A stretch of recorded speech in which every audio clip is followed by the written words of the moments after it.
Bienvenidos and welcome to Inside the UPSL on TV Emax and on TVEmax.com. You guys can also find us on social media on Instagram, Twitter, and on Facebook. That is at UPSL Soccer. I am your host, Alex Naveja, and alongside with me tonight is Duncan Bochicchio, the LA10 FC captain, and Art Eftikari, as we are here every Thursday night to bring you guys the breaking news of the latest, fastest growing pro development soccer league, the UPSL.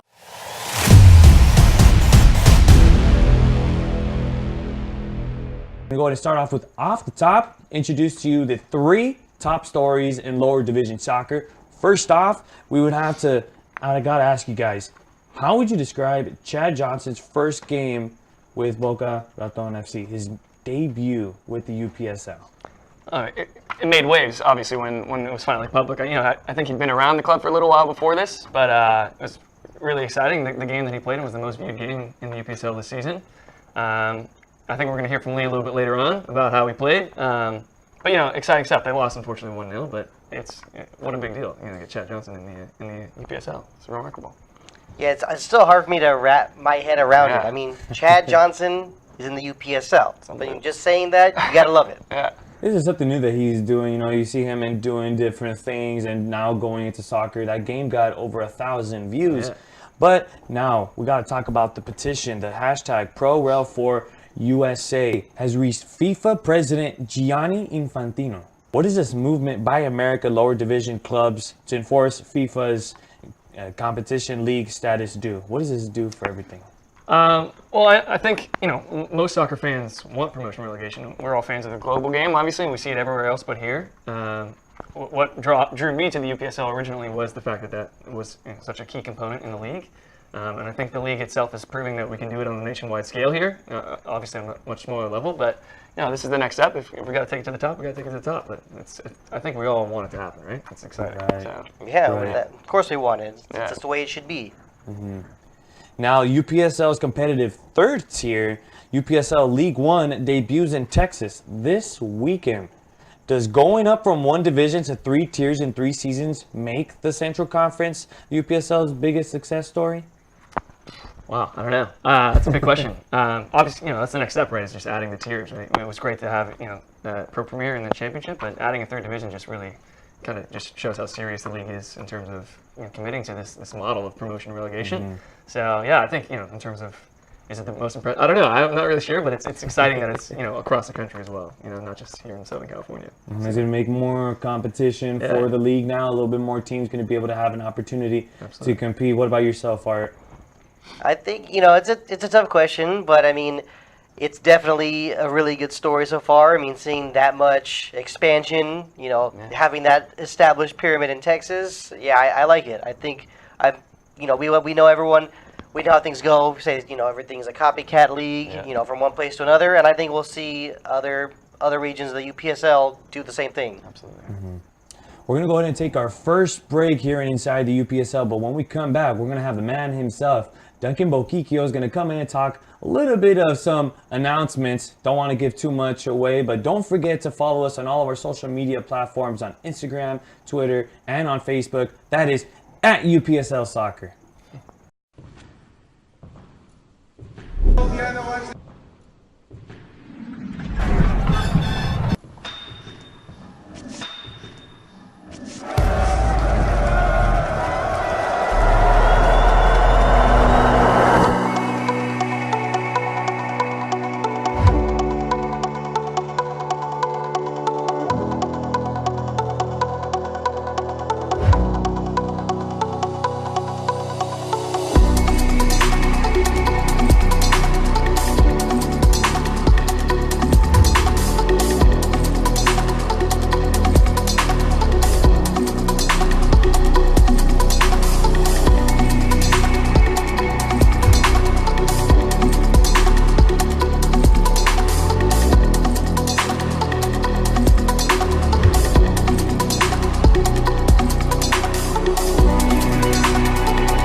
Welcome back to Inside the UPSL, presented by TV Emacs.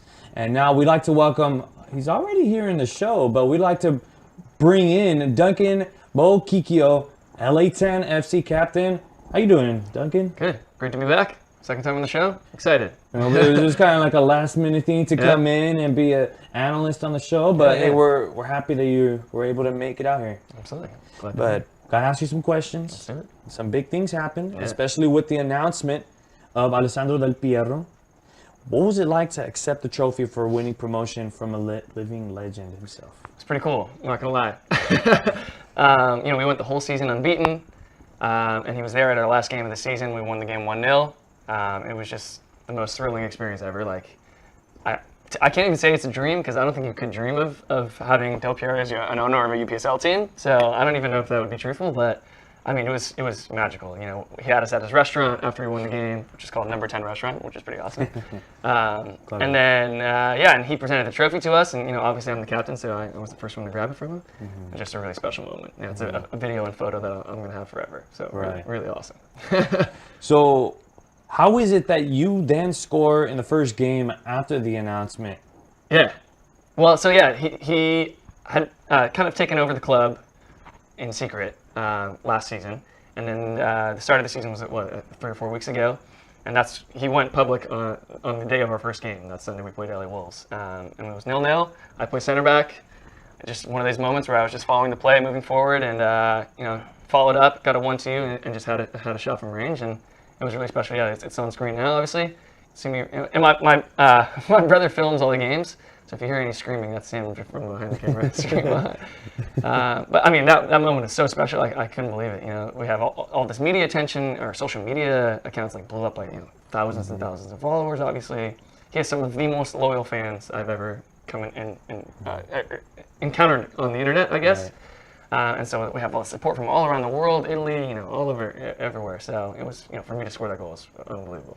What a feeling. I mean, I'm just saying, but LA fans are typically pretty loyal to their teams. Yeah. Just saying. But what is Alessandro like? Tell us about that for some of us that don't get to talk to him on a regular basis, and now you are, and you get to, talk to him. Yeah. I only have nice things to say about the man. He's the classiest of class acts.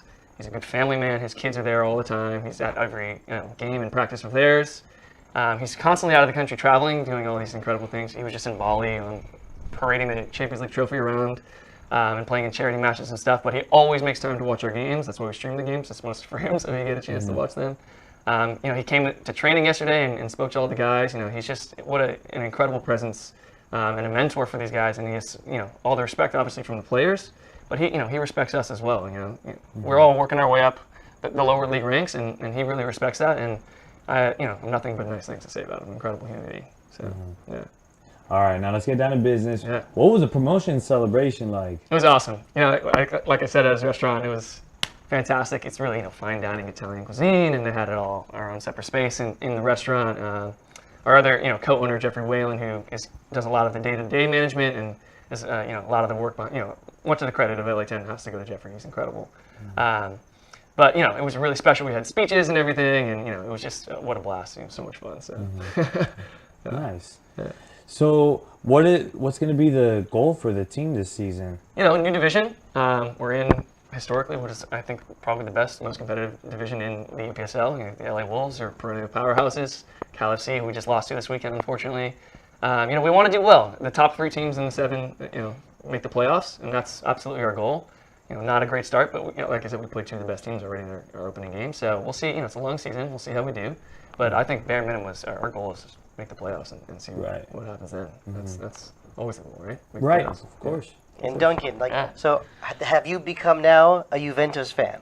I am. I have to admit it. I am. I really am. I find myself rooting for him. I'm Italian American. I'm I think 4th or 5th generation Italian, but my culturally, family is really Italian, big Italian family dinners, all that kind of stuff. My family's from the closest big team is Napoli, so sure. Not, they're second place, Juve's first, but I have an affinity for Juve. Come on, and we wore the black and white and everything. It's So you got to not talk about Napoli then when you're at team headquarters, right? Exactly. Strictly business. Juve. Makes sense. Yeah. That's got to be tough to kind of restrict from that conversation right there. But how far is the club away from winning a UPSL title? national championship? Oof. I don't know. I think this is our first experience at this pro division. But the fact that we drew Wolves and we were in, Cal FC were an incredible team, probably the best team I've ever played against. But we held our own. I don't think we should have won the game, but we absolutely could have won the game. We had a lot of opportunities that just we didn't take them. So who knows? I don't want to give any predictions. I don't put any extra pressure on us. But I think that's in our goal is to just work our way up, and we're not going to keep moving until we do it the right way. We want to win everything on our way up. So one game at a time, right? Exactly. Yeah? I mean, it's a boring cliche, but that's just the fact of the matter. It's the truth. Yeah. Exactly. Yeah. Just my final question: what did you learn from that matchup against Cal FC? We really saw what it was like at the next level. It was our first loss as a club ever. So it was a learning experience for some of our guys. When you win every single game, you don't get comfortable winning, but you forget what it feels like to lose, I think. And so when we went down 2-0 right before the half, it was like, oh, this is a big wake-up call, And how did we react? It took us a while to adjust and get settled and kind of find our way. But we got one back. We could have had 2 or 3 more, and it finished 3-1. But I think we're a competitive side, and that's the best team in the division. So we have a long way to go, but I think it was really encouraging, and I'm pretty hopeful moving forward. So yeah. Well, Duncan, we appreciate all of the information that you're sharing with us. I mean, you're not going to go anywhere. You're sticking around for the rest of the show, right? Here I am. Here you are. But thank you so much for being with us today. But we're going to stick it out throughout the rest of the show. But that was Duncan Bochicchio with us, the LA10 FC captain. But when we come back, it's time to put on our swing shoes. Looks like Duncan came in ready, and we're going to make our way to the East Coast swing. Let's do it. Mr. John manages a small football club with just a few followers. Every day he wonders, how can I attract more supporters? Internet is the answer, but a channel is time-consuming, expensive, and hard to maintain. Everything has changed since Mr. John met MyCujo, the football broadcasting solution for small and medium-sized clubs and leagues. Mr. John noticed how everything has started to change quickly when supporters and fans began to arrive. If you want your club to enjoy the same benefits as Mr. John's, sign up with MyCujo.tv. Attract more followers for your club and empower its business now. MyCujo, democratization of football broadcasting. MyCujo.tv. And welcome back to Inside the UPSL, presented by TV Emax. And now it's time to put on the tunes as we swing our way to the East Coast swing. First stop, Florida, as the UPSL Women's Florida Central Division announced for May season start. Can you elaborate a little bit more on this? I think it's exciting that the UPSL is encouraging more and more women's teams and divisions across the country. It makes no sense that there aren't more anyway already. So I think it's great that the UPSL is kind of spearheading that effort, and love to see it on the East Coast as well. We've got a bunch of teams here on the West Coast that are really good teams out here, so it's great to see on the East Coast as well. Mm-hmm. What about yourself, Art? Yeah, I mean, this is what the UPSL needs, and sometimes we know it could take time for more teams to be added, but I think we should all just have the approach where this needs to be done, quickly, and we want, we want to see everyone play. The ladies want to be, getting out there on the field, being competitive, and this is going to be just that much better for the UPSL. Absolutely. They're just as hungry as the men want to play as well, so why not give them a shot? Now we're going to shift our way to the Southeast as Soda City FC staying hot offensively, winning 3-0 against Savannah Clovers FC. How did they get it done offensively, and how did they get the shutout? A little bit surprising, that result, obviously. Savannah Clovers are one of the bigger teams with bigger followings on social media. So, I was a little surprised to see them go down so big early in the season. It's early. I think there's a lot of time for them to turn things around, so we'll see how they do. And, Soda City, he's definitely right about Savannah Clovers. Yes, very well-known name. Yeah. But, for me, Soda City, that's one of the teams I like to cheer for. Just love the name of the team. Great name. Love the logo. And, they got some really good players. Nestor Jaramillo's got things going well there. And, they also have I've seen their presence on social media as well. So, they know what they're doing also. Mm-hmm. Absolutely. Now we're going to shift our way to the Northeast. Philadelphia's Lone Star FC. They're going to compete in both the UPSL and the NPSL. How is this going to be possible for them? I think it's an approach. We've seen a couple clubs do that, where they submit teams in different divisions and different leagues across the country. I think it can only be good, right? You create more opportunities for players. It's going to be tough managing, I'm sure, with conflicting schedules and stuff like that. But, a big team like them, I think they'll be able to figure it out pretty quickly. And the Northeast is ripe with talent in terms of players and clubs like that. So I think they'll do really well. Right. Yeah, you have to assume that, whatever team it is, maybe you have like the top team, like their A side, right? Yeah. Playing in one league, maybe the other league has maybe some backups. I mean, you're going to have some players playing in both. Absolutely. It's not like there's going to be some set rule, but either way, yeah, more opportunities for other players. So you have to like this decision. Absolutely. Now let's make our way towards the Midwest, as Detroit's Waza Flo has been listed on the East Division 6 team. Can a longtime Arena League club with a famous owner make it on the outdoor scene?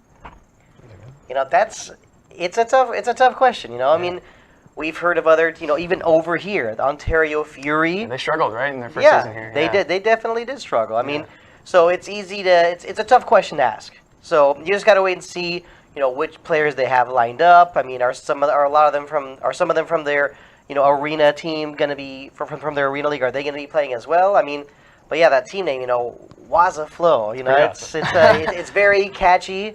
From what I understand, Waza means, I think, good decision in Japanese, and think clearly in Swahili. So maybe one day, if they were to rebrand one day, maybe they'd be called, Think Clearly FC.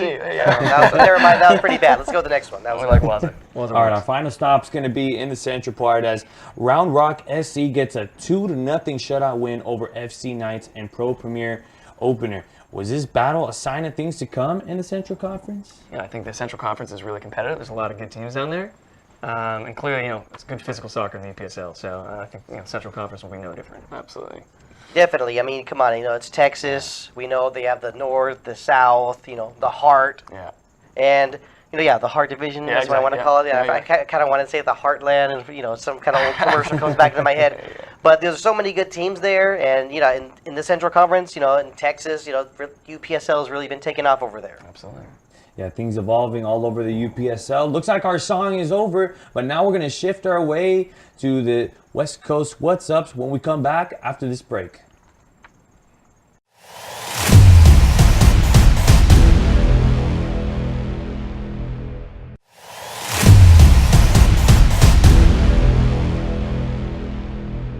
And welcome back to Inside the UPSL, presented by TV Emax. Now it's time to say what's up to the West Coast in the UPSL West Side. And now we're going to start off with the Southwest, as FC Grande travels to play RC Roswell in official preseason friendly. Yeah, FC Grande. Yeah, they're going to play FC Roswell. And just recently, FC Grande, they're from Las Cruces in New Mexico, and recently they beat Farm of Professional Soccer FC 2-1. That was on March 9th. This is one of those tune-up matches, and that team name, Farm of Professional Soccer. I mean, what do they do? When their chant before they're ready for kickoff? Do they all put their hands in and say, "We are farmers"? Dun, dun, dun, dun, dun, dun. I mean, is that what they do? Could be. Hey, you know what? I think we got to go to a game now. We got to make this happen and see what their pre-game routines are. I'm in. Let's do it. Come on. Let's go. We're still going to make this happen. Let's plan it out right after It's West the show. Texas, so we can do it. All right, then. Let's make it happen. Now we're going to shift our attention towards the mountain region, as the expansion club Africa Stars FC next to join for spring season. Well, it's exciting. They're the first African refugee pro development club in the city's history.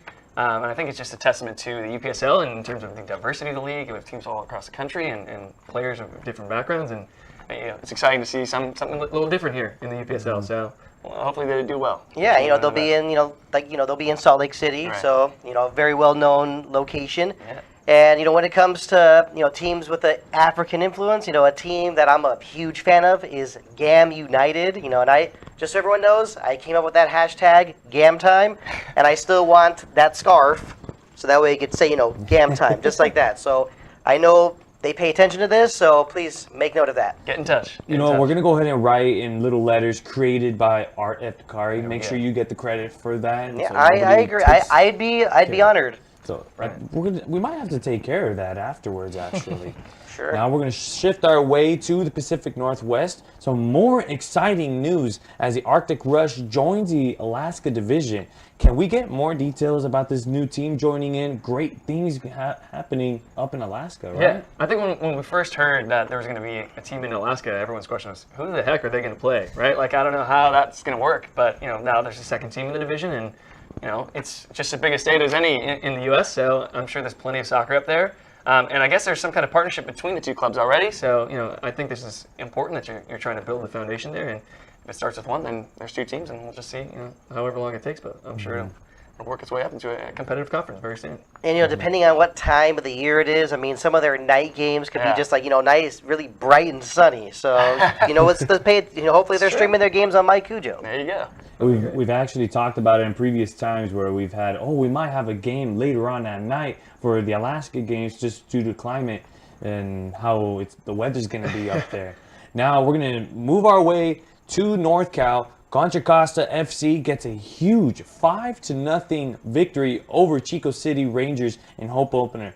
What a way to open up a series. They're at home, right? Yeah, and I guess it's their back-to-back wins already in 5-0. That's a statement win right there. So, they clearly mean business. Northern California is also obviously one of the best markets for competitive soccer. So they're coming in and lighting the fire. So we'll see how they do for the rest of the season. And I went to school at Chico State, and this team, Chico City Rangers, what's the deal? They got to get something going. I can already imagine people up there are saying like, oh my gosh, what a hecka dumb result that was, losing 5-0. Okay, that's it. No more for the NorCal jokes. No. We're talking about a lot of talent over in NorCal as we make our way towards SoCal. And we're going to talk about one of your favorite teams, Duncan. The LA Wolves. A little bit of LA Wolves news. They have turned it around after a little bit of a shaky start. Yeah. What was it that they did so differently for that to start off so shaky and now actually looking a little sharper? Yeah, I mean, we played them the first game of the season. With not an expansion team, a new team to the league, you never know what to expect, and I think we maybe surprised them a little bit when we played them. But they play Cal FC this weekend, who are, like we talked about before, they're one of the best teams in the country. These are two powerhouses. So for me, as an LA10 player, I'd like a draw so that we can kind of make some ground up on both of them. But it's going to be an exciting match, and some real talent on display in that one. You think you might be watching the game and hoping for a draw? Just watching and say, okay, right now it's 0-0. Just keep it the way it is, right? I might be there for try and jinx both teams. We'll see what happens. All right, I'll keep an eye on that. All right. Put me on that list too, as well as we just said, what's up to the West Coast? What's up? But when we come back, we're going to have Lee Ifans joining us on the show to talk a little bit about UPSL Florida. Coming right up.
And welcome back to Inside the UPSL, presented by TV Max. And now we'd like to welcome a UPSL Florida reporter, Lee Ifans. Lee, how you doing tonight? Very well, thank you, guys. Happy to be here. I've got my scarf on. It's quite warm down in this part of the world, but like to represent one of the local teams down here, the Palm Beach Spartans. I'm doing well. Thank you very much. Wow, we're dealing with some thunder and lightning and some rainy weathers over here in SoCal. Just want to ask you a couple of questions with what's going on in Florida. Go for it. Yeah, I'm here to I was all around Florida. I was up in Port St. Lucie, in Palm Beach, and we did a game down here in Dade as well. So yeah, we did quite a bit during this weekend. Okay, great. What's the excitement level for UPSL Florida soccer currently? It's building. I mean, honestly, it's building. I think last season was a good foothold. We had some very exciting playoffs. We have some very good teams in the Florida South area, which is where we're based. The Florida Soccer Soldiers and Miami Sun, and those two are battling it out. And now that it's grown a little bit and we've split it into two divisions, because we've got so many quality teams joining the UPSL, a team called Red Force, I'm going to be at their game tomorrow night at Tropical Park at 8:30. They've been established since 2009, so them joining the UPSL is a great sign for the league and great for the game in South Florida for sure. So what can we be looking forward to for this spring in UPSL soccer from Florida? Well, I think that you're going to see a lot of good technical attacking soccer. That's the way that guys like to do it down here. I was remarking on some of the commentary. You get a lot of flying attacking fullbacks. You know, the guys here, they don't let the weather get to them. You're used to the heat. There's a huge Latin American influence. So you get a lot of technical players, a lot of good central midfielders. So you can expect some good soccer. You can expect a lot of attacking. The defending is sometimes a little bit looser. You get a lot of guys who, like to bomb upfield and get caught out of position. So it does lead to a lot of goals. Exciting attacking football, lots of goals, and I think in both divisions will see a really good title fight. You've got maybe 4 or 5 teams that we know of, and maybe even one of the new teams, Atletico Miami, look like they're taking a good run at the first spring season. So it's going to be a close fight and an exciting one. What about the home fans? What are they looking forward to? What are they excited for Florida soccer? I think the home fans, I was at Port St. Lucie at the weekend, and they drew a very big crowd. And I think that there's a lot, in this part of the world, there's a lot of very local pride. There's lots of different areas. You have Dade and Broward, and they're always butting heads. That's been in the news recently as well. So there's a lot on the stake for the fans in terms of bragging rights. So, with the regular season and then with the playoffs, they're excited to put one over on different counties. So the Palm Beach boys will be definitely looking forward to put one over on the boys from further south, from Dade and Broward. It's going to be a really, really passionate fight, definitely. Okay. So last week we talked to the President Douglas Heiser of Boca Raton FC, and the recent signing of Chad Johnson. How excited have the fans been after announcing that signing and him just coming out to play recently? What kind of reaction have you heard from that?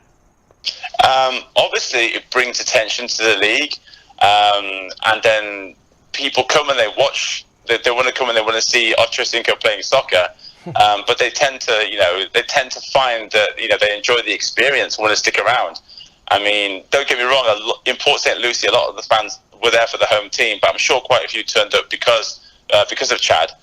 So he has a really positive effect, and he's done it the right way. He's turned up to training, paid his dues, played in the team that plays in the slightly lower division, the Gold Coast, I think it is, league.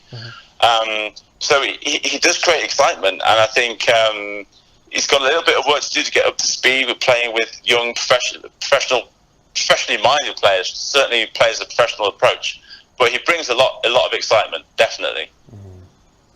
And how do you think his presence is going to affect Boca Raton FC? I think it's going to have a positive effect. I mean, when I watched him play, you can see that he knows what he wants to do. it's just the experience that he doesn't have because he's transitioning from another sport. Again, this is something we talked about with the guys in the commentary in the game on Saturday. You can see that he has the potential. He's a great athlete, and he's learning all the time, and he's learning quite quickly. I think when he gets his first goal, that's when the excitement will really start to happen, and it will come. I think it will come for him. He needs a few more games under his belt, but it's going to come. Did you get to watch his first game at all, or did you get a chance to see that? Yeah, we were up there. I was calling the game, and it was a really close game. It was Port St. Lucie United Soccer Club, which is a bit of a mouthful, but that's the team name. And they beat Boca Raton 1-0, 1-0 as I like to say. And it was a last-minute winner, you know, and he had chances in the game. So I've seen him play. It's just, you know, he just needs to learn that trade of the centre forward, where you have to get involved in the game, you have to come looking for the ball, that kind of thing. That's the things that he's still learning, I think, for sure. Lee, quick question. I mean, if Chad Johnson, you know, if and when he finds that goal, do you feel as if some big-time celebration is going to take place? Like, what do you think he's got planned?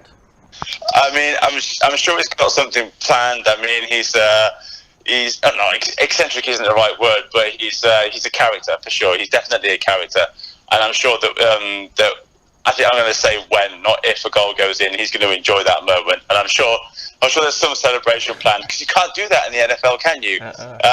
So you get a penalty for that, but it's actively encouraged in soccer. And you know, he loves the sport so much, you can't deny he loves the sport. So I'm sure he's going to have I'm sure he's got something lined up.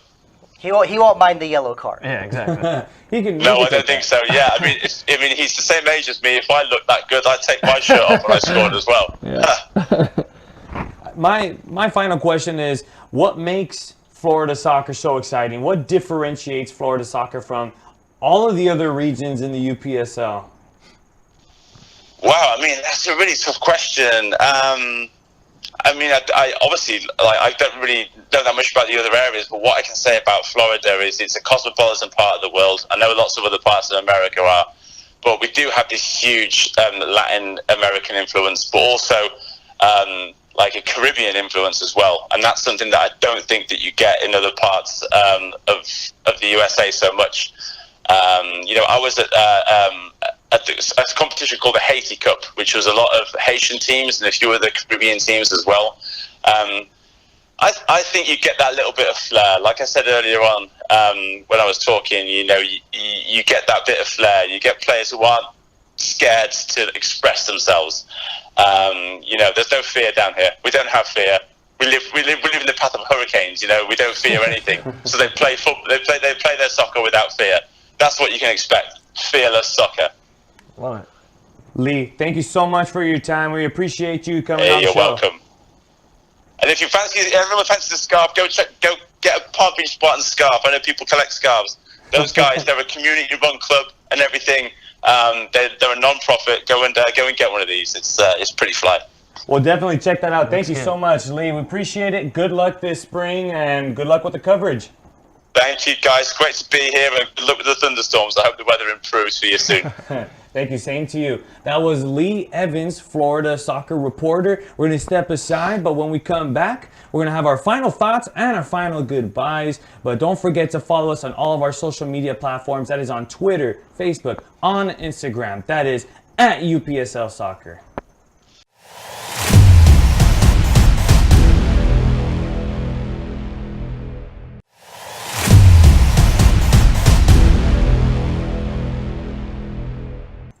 And welcome back to Inside the UPSL, presented by TV Emax.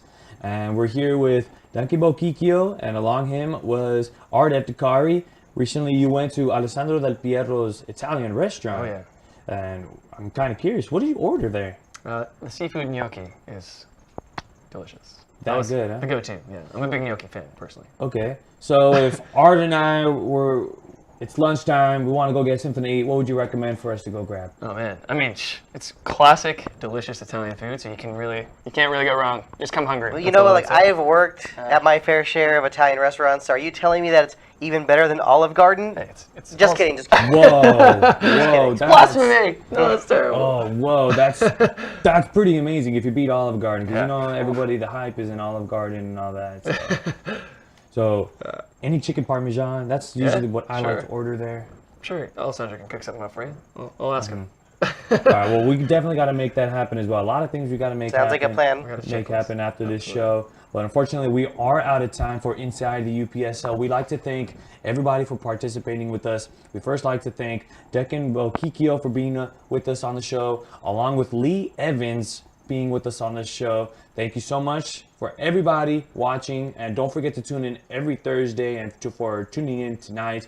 I'm Alex Naveja, your host, and alongside with me was Duncan Bochicchio and Art F. Dakari. We'll see you guys next time.